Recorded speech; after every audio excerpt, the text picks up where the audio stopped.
Muy buenas tardes, tengan todos ustedes amigos, bienvenidos a su canal Bioestimulando Ando, una charla más de capacitación para el agro mexicano. En esta ocasión, invitados por nuestro amigo y colega y patrocinador AgroLíder, a quien interesado en la capacitación de sus clientes, nos ha invitado a dar la importancia del nitrógeno en hortalizas de hoja y la relación que la nutrición vegetal balanceada tiene con el manejo de enfermedades. Entonces vamos a dar inicio a tan importante tema. Esperamos nos sigan hasta el final. Entonces vamos a comenzar con algunos conceptos básicos. Vamos a iniciar con algunos conceptos básicos de nutrición vegetal. Como bien saben, señores, los vegetales vienen diseñados para nutrirse principalmente de sustancias inorgánicas. Es decir, hay 14 elementos minerales que obtienen del suelo y otros 3 que obtienen del aire y del agua. En su total suman 17 elementos minerales que cumplen hoy con los criterios de esencialidad. Efectivamente hay más elementos minerales hoy que se aplican, el caso del cobalto, el caso del sodio, el caso del silicio, el caso del yodo, algunos elementos que son de carácter complementario, pero estos no cumplen con los criterios de esencialidad.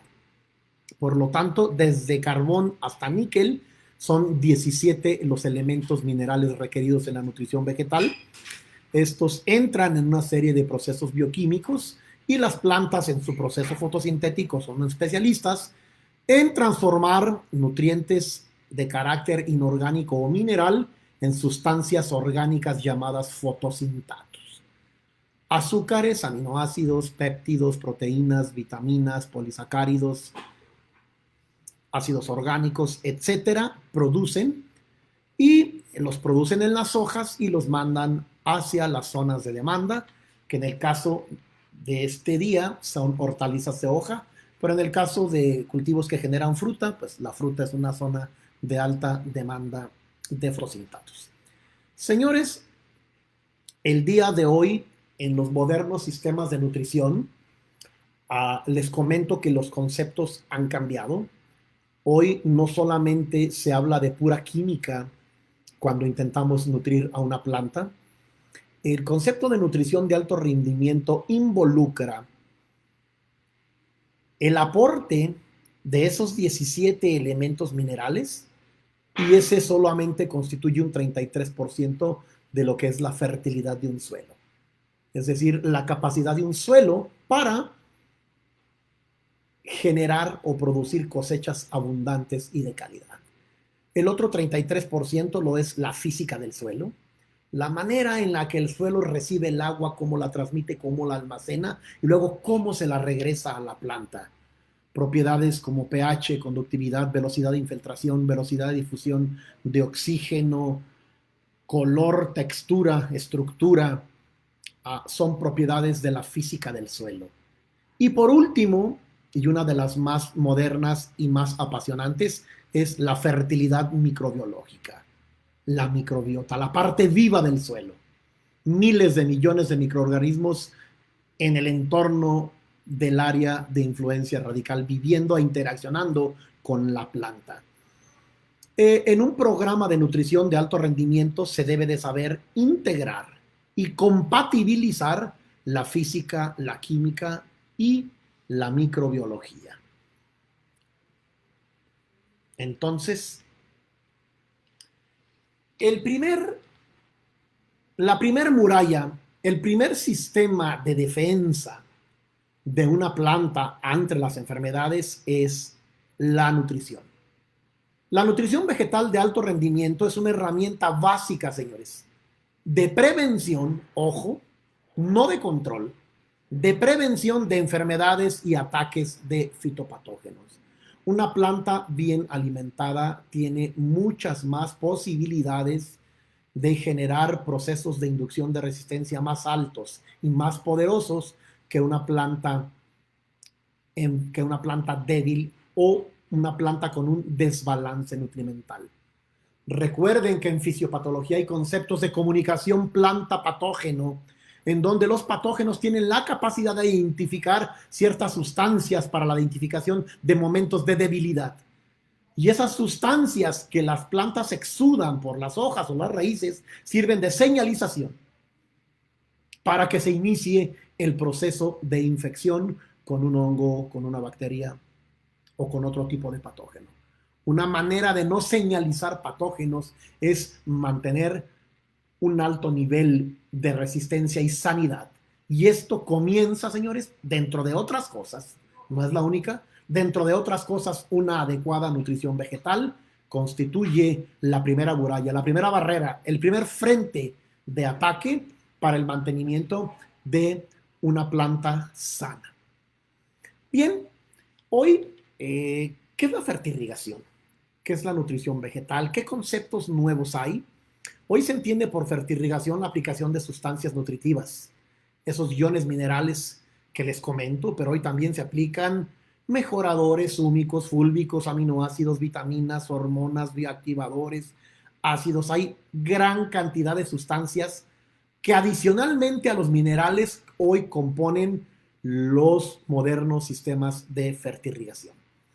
Estos elementos minerales y sustancias, sobre todo los minerales, deben ser aplicados bajo 4 criterios básicos.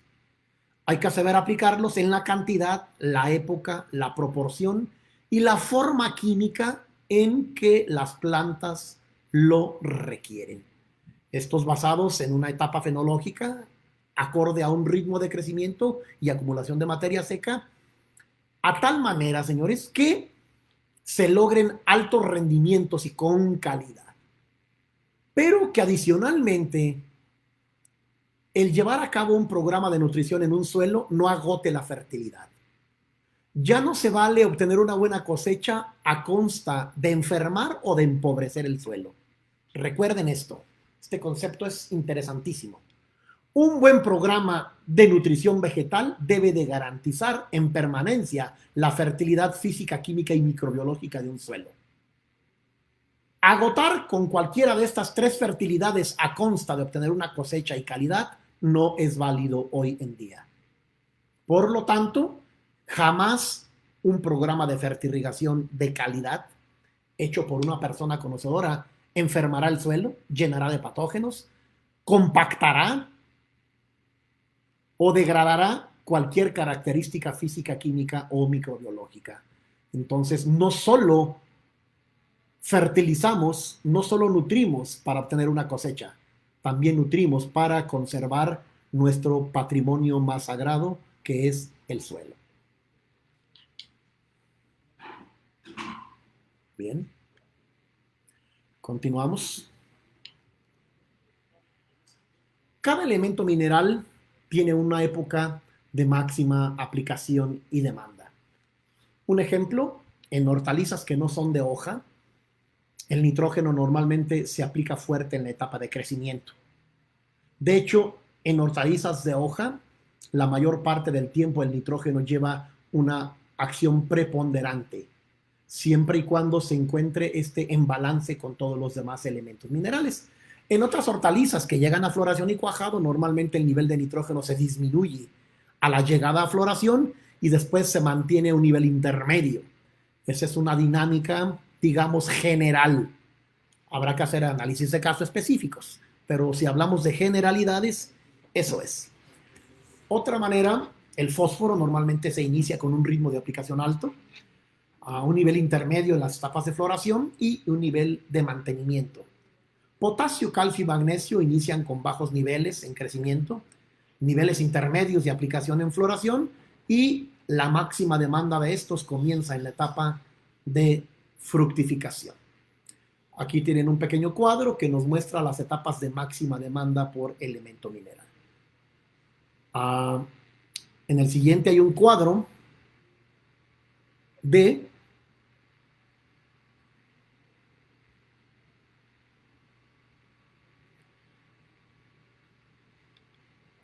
las proporciones que se guardan entre elementos minerales. Normalmente en la etapa de crecimiento, en algunos cultivos hortícolas se aplican. ¿Qué significa una relación 1, 2.5.5? Significa que por cada unidad de nitrógeno que yo aplique, se aplicarán 2,5 unidades de fósforo y media unidad de potasio. Por ejemplo, en el caso de brócoli, que es uno de los cultivos con los que haré un pequeño ejemplo de cómo diseñar un programa de fertirriego, en la etapa de formación de florete se aplica 1 unidad de nitrógeno, solamente media unidad de fósforo, pero se aplica 1,5 unidades de potasio. Entonces, las proporciones de los elementos minerales van variando con el tiempo. ¿Cuáles son los 17 elementos minerales requeridos en la nutrición vegetal y sus formas químicas asimilables? Aquí están. Si algún cuadro les interesa, pueden ir tomándole una foto. Y si no, les comento que a partir del día de mañana en el canal de YouTube de Bioestimulando Ando, es cuestión de que entren a YouTube y le den Bioestimulando Ando, el video de esta videoconferencia estará disponible. Y en la parte de abajo habrá un chat. En ese chat, si gustan, pueden ir anotando sus preguntas y el día de mañana que entren en el video podrán poner las preguntas y se las responderé. Entonces, aquí está un listado de los 17 elementos minerales requeridos en la nutrición, su símbolo, su forma química, su forma común más asimilable y el porcentaje que ocupa en la concentración dentro de una planta. Bien. ¿Por qué es importante, señores, mantener un alto estatus nutrimental? El gráfico que tienen presente representa la ley de Liebig, que nos habla del factor limitante. Si nosotros, señores, tenemos una deficiencia de potasio, de calcio, de magnesio o de un microelemento, eso constituye el peldaño más bajo en el cual se nos tira la productividad.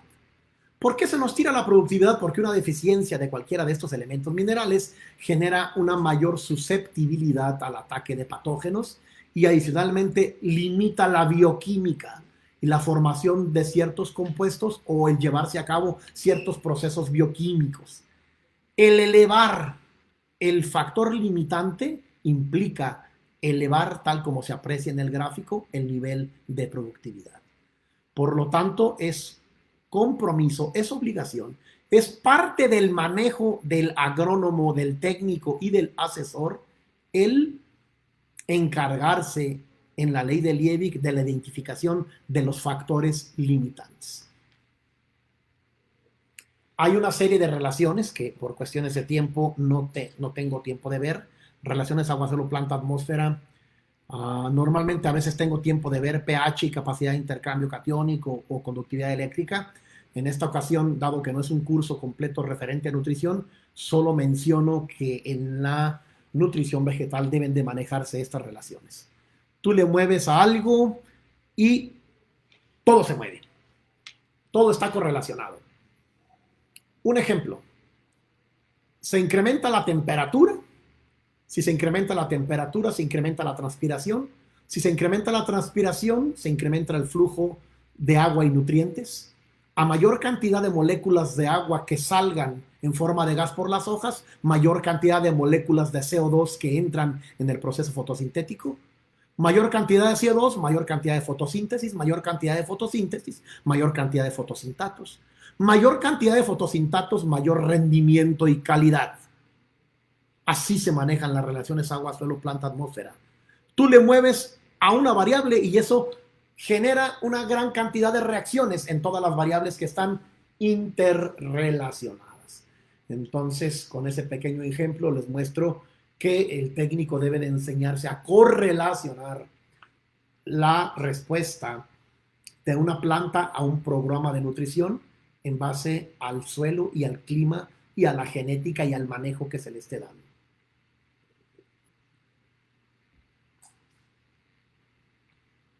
Bien. A comenzar con la parte interesante del tema. El nitrógeno en la producción de hortalizas de hoja. ¿Por qué, señores, es tan importante saber en el caso de lechugas, en el caso de cilantro, en el caso de acelgas, en el caso de todo este tipo de hortalizas que se consumen por su hoja? ¿Por qué es tan importante manejar el nitrógeno? Es bien conocido que el nitrógeno promueve crecimiento vegetativo. Y como en este tipo de hortalizas no cosechamos un fruto, sino muchas de ellas cosechamos o un florete o inclusive la hoja, es lo que consumimos, el nitrógeno pasa a jugar un papel preponderante. Un exceso de nitrógeno puede generar una alta susceptibilidad debido a lo delgado de sus paredes celulares, debido a lo expuesto que queda el follaje, debido al sombreo que el exceso de nitrógeno puede generar y a la generación de condiciones de alta de humedad relativa con temperatura. Pero un déficit de nitrógeno también puede generar la presencia de ciertos hongos, sobre todo de carácter saprófito, que están esperando que haya tejido muerto. Entonces, normalmente es más común que se cometa en hortalizas de hoja el error de aplicar solamente nitrógeno en los programas de fertirrigación. Y ahorita les voy a explicar las funciones del calcio, las funciones del potasio, las funciones de los microelementos en los procesos defensivos contra enfermedades y cómo el no mantener un buen balance de nitrógeno, el no monitorear, el aplicar fertilizantes por costumbre o aplicar fertilizantes por no llevar a cabo un análisis de suelo es uno de los principales errores que terminan con huertas que están verdes y muy hermosas, pero enfermas. Les comento, señores, que AgroLíder es una empresa que se encuentra en el estado de Puebla y que se ha preocupado por dar asesoría en este aspecto. Mucha gente, muchos agricultores que están aquí se preguntarán, bueno, ¿y cómo le hago para monitorear mi nitrógeno? ¿Cómo le hago para mandar un análisis? Bueno, les comento que AgroLíder tiene a su disposición la asesoría técnica necesaria para que ustedes se arrimen con los técnicos de la empresa y puedan ellos hacerles un monitoreo no solo de nitrógeno, sino de todos los nutrientes que sus cultivos necesitan. Bien, vamos a ver qué funciones tiene el nitrógeno. ¿Por qué el nitrógeno siempre lo asociamos con un color verde? ¿Por qué siempre lo asociamos con crecimiento vegetativo? ¿Por qué siempre lo asociamos con una planta alta, grande, tallos elongados, un verde intenso? Porque el nitrógeno ingresa en la formación de aminoácidos. El primer aminoácido formado derivado de la ruta metabólica de nitrógeno es el ácido glutámico. A partir de este ácido glutámico se forman otros 5 aminoácidos. A partir de la síntesis de aminoácidos que se llevan derivados de la ruta metabólica del nitrógeno, se forman péptidos, luego polipéptidos y luego las sustancias del crecimiento que son proteínas. Hay más de 3.000 proteínas identificadas en los vegetales. Muchas de ellas requieren nitrógeno para su formación. Entonces hay que estar conscientes de las funciones. También la formación de hormonas, la formación de ácidos nucleicos que durante la mitosis deben ser duplicados para tener la función hereditaria. La síntesis de clorofila están estrechamente relacionadas con las funciones del nitrógeno. Cuando hay mucho nitrógeno, señores, en una planta, hay una mayor cantidad de clorofila en sus hojas. Se genera mayor asimilación y síntesis de productos orgánicos, especialmente aminoácidos y algunos carbohidratos. Ya mencioné que las plantas tienen mayor vigor vegetativo. Inclusive si hay mucho nitrógeno en exceso y es una hortaliza que va a florear, o una cebolla, por ejemplo, que va a engordar ese tubérculo, esta tarda en entrar en ese proceso de tuberización. Se sigue haciendo hoja y no cambia al llenado de tubérculo. Hay un color verde intenso de la masa foliar. El color lo da la densidad de moléculas de clorofila por centímetro cuadrado. Mayor densidad clorofílica, mayor intensidad del color verde. Hay mayor producción de hojas de buena calidad y sanidad. Inclusive en algunos forrajes como la alfalfa, si tienen un buen nivel de nitrógeno, puede ser que su contenido proteico y su palatabilidad y su valor como forraje se incremente. Un forraje que tiene mayor contenido de proteína es mucho más generador de leche o carne, dependiendo del objetivo de este. También se ha visto que hay mayor producción de frutos y semillas. Entonces, si se fijan, múltiples funciones del nitrógeno en las plantas. Pero, ¿qué genera una deficiencia de nitrógeno? Bueno, lo primero que escuchamos ante una deficiencia de nitrógeno es el concepto de clorosis. Uno se puede confundir y puede pensar que clorosis tiene que ver con cloro. No, señores. Clorosis tiene que ver con clorofila. Y clorosis significa ausencia de pigmentación verde. Y esta ausencia de pigmentación verde puede ser debida a la deficiencia de nitrógeno o a la deficiencia de otro tipo de elementos minerales. Puede ser clorosis férrica y esa es una falta de pigmentación, pero no por nitrógeno, por fierro. Normalmente la clorosis por nitrógeno hace que la totalidad de la planta se torne con un color amarillento. Es decir, hay una pérdida de moléculas de clorofila. La producción y la síntesis de sustancias orgánicas, como las de los aminoácidos, de proteínas, se frena. Y al frenarse de esta manera, la velocidad del crecimiento y el desarrollo disminuye. Normalmente los síntomas comienzan de las hojas viejas. Cuando las hojas de la parte de abajo trasladan sus sustratos a las hojas jóvenes, comienza en la etapa inicial a verse un síntoma de deficiencia en las hojas de la parte de abajo de las lechugas o de las hojas de la parte de abajo del cilantro. Si la deficiencia continúa, se va a la parte media hasta que llegue el color amarillo hasta el ápice de crecimiento. Con esto vemos que la deficiencia ya es extremadamente alta o es muy grave y que el rendimiento puede ser que vaya a ser y la calidad reducido. Y muy probablemente comiencen a aparecer ataques de patógenos, hongos y bacterias especialmente. Quiero comentar que el fenómeno de la clorosis, señores, es un proceso reversible hasta cierto límite. Es decir, en cierto momento determinado, una planta que tiene una deficiencia por nitrógeno, si se le aplica a su debido momento la dosis adecuada y la forma adecuada de nitrógeno, el proceso puede ser reversible y la planta puede volver a tomar su color normal y su ritmo de crecimiento. Los síntomas generales de la deficiencia normalmente son menor crecimiento, debilitamiento de la planta que puede ser aprovechado por algunos patógenos, amarillamiento, puede haber necrosis de tejidos que puede ser aprovechado por algunos saprófitos, pueden llegar algunas bacterias saprófitas o hongos saprófitos que están esperando una fuente o un foco de infección o un poco de tejido muerto para comenzar a atacar. De hecho, si la deficiencia de nitrógeno es extremadamente fuerte, puede haber abscisión de hojas y especialmente las hojas más maduras se caen. Y ahora vamos al tema que nos atañe. ¿Cuál es la relación, especialmente en hortalizas de hoja, del nitrógeno con las enfermedades? ¿Por qué se ha correlacionado y se ha visto que excesos, sobre todo, generan una alta susceptibilidad al ataque de ciertos patógenos? Pero ya les mencioné que deficiencias también pueden generar una susceptibilidad al ataque de patógenos, aunque es más común, dado que el nitrógeno es un elemento relativamente barato en comparación con fósforo, con potasio, con calcio, que haya una tendencia a fertilizar los cultivos solamente con nitrógeno y olvidarse de los demás elementos minerales, y esto genera un desbalance que termina con presencia de alternaria, con presencia de erwinia, con presencia de xanthomonas, con presencia de pseudomonas, con presencia de Phytophthora, Fusarium, etc.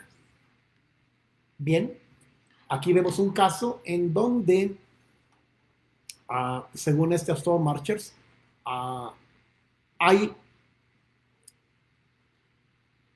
una correlación entre la cantidad de nitrógeno en una planta y la susceptibilidad al ataque de bacterias.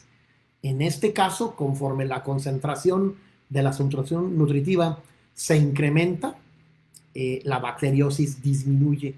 No nos muestra qué tipo de bacteria es, pero en la vida real normalmente ocurre lo contrario. Fíjense, esta diapositiva es una de las más importantes. Normalmente, señores, el exceso de nitrógeno, especialmente combinado con la deficiencia de otros elementos minerales, reduce en la fisiología de la planta el contenido de azúcares reductores. También disminuye la síntesis proteica, es decir, los aminoácidos no pueden unirse y formar péptidos para después formar proteínas. Al no poder unirse y no formar proteínas, ¿qué pasa? Se incrementa la concentración interna de aminoácidos y carbohidratos solubles en las hojas, lo que constituye un atrayente muy fuerte para patógenos e incrementa la susceptibilidad al ataque de hongos y bacterias. Hay que recordar muy bien este concepto porque es quizás la diapositiva más importante del tema. Repito, el exceso de nitrógeno combinado con la deficiencia de microelementos y otros macroelementos incrementa la síntesis de reductores, disminuye, el contenido de azúcares reductores, disminuye la formación de proteínas e incrementa el nivel de aminoácidos y carbohidratos, lo que hace más susceptible a las plantas. Una vez visto esto, aquí vemos, por ejemplo, una gráfica de este autor. Entre más tachitas tenga, es mayor severidad en el daño. Por ejemplo, en el caso de patógenos obligados, señores, chequen cómo un nivel alto de nitrógeno incrementa el daño por puccinia o por ISIPE. Pero fíjense cómo en el caso de patógenos facultativos, es decir, aquellos patógenos que están esperando una debilidad en la planta, que están esperando que haya un foco de infección o un poco de tejido muerto, el caso de Alternaria, Fusarium o Xanthomonas, como cuando hay un nivel bajo de nitrógeno, incrementan su sensibilidad. Entonces, tener un exceso o una deficiencia de nitrógeno puede ser igualmente de grave. Vamos a ver la relación del nitrógeno ahora con otros elementos minerales, señores. Y cómo la deficiencia combinada, el exceso de nitrógeno, por ejemplo, combinado con una deficiencia de calcio, aquellos hortalizas de hoja que especialmente se fertilizan bastante con urea, que es uno de los fertilizantes que más les gustan, y hay gente que inicia su programa de producción de cilantros y lechugas con urea y a la mitad urea y termina con urea, y solamente fertilizantes nitrogenados es lo que aplica en toda la temporada. Una deficiencia de calcio es totalmente negativa junto con un exceso de nitrógeno. La susceptibilidad a la que se somete a las células es extremadamente alta. Miren, como pueden observar, en la parte se alcanzan a apreciar la pared celular. Se ve la pared primaria y se ve la pared secundaria.